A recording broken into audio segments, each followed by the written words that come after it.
Wala kaming trabaho ngayon. Yay! Yung isa nasa sulok. Yung isa andun din sa sulok. At ako'y nandito sa sulok.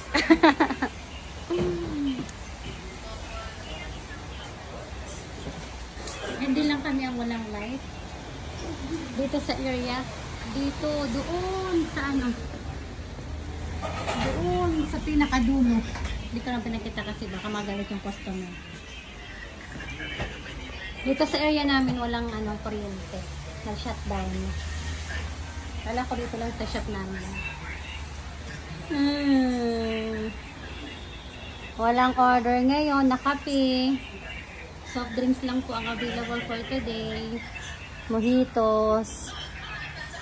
Juices and coffee wala.